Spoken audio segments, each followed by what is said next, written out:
I'm James, and I'm going to be talking about Risk 2210 today. This is a variation on Risk, so I'm sure all of you know the basic concept of it. This is the far future version of Risk, set in, well, 2210. It's a game for up to 5 players. This is unique in that you only have 5 turns. The normal Risk, as you know, the game ends when someone gets pissed off and flips over the table.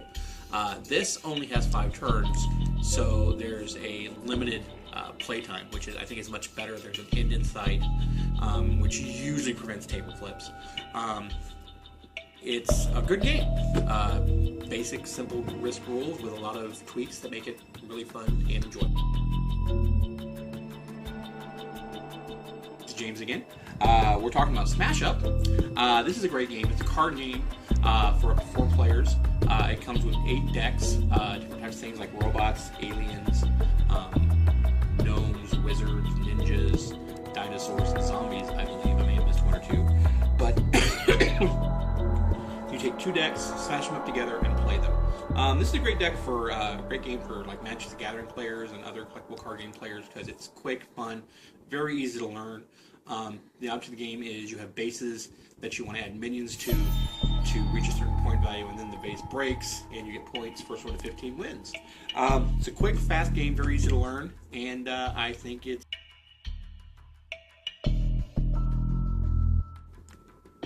Hi! Here we have Talisman. Talisman is a more advanced game. It's for up to 6 players. The object of the game is to take the Throne of Power. Everyone has a certain type of character that they play. You play around the outer edge of the board, gaining power and skills and abilities. Then you move in to the inner ring, and then finally into the final layer where you find the Throne of Power and the Crown of Command, where you kill all the other players, and, well, then you win.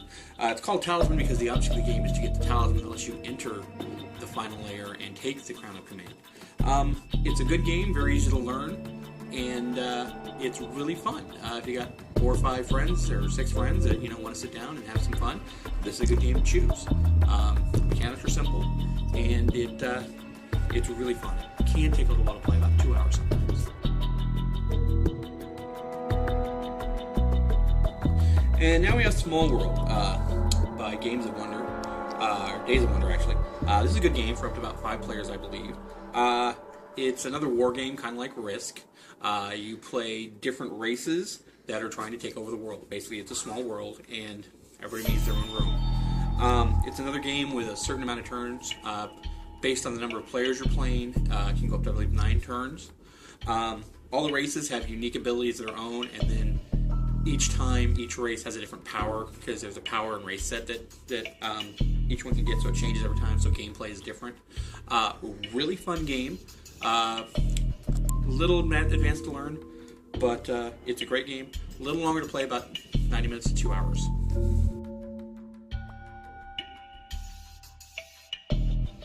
Here we have Runebound. This is a game for 2 to 6 players by Fantasy Flight Games.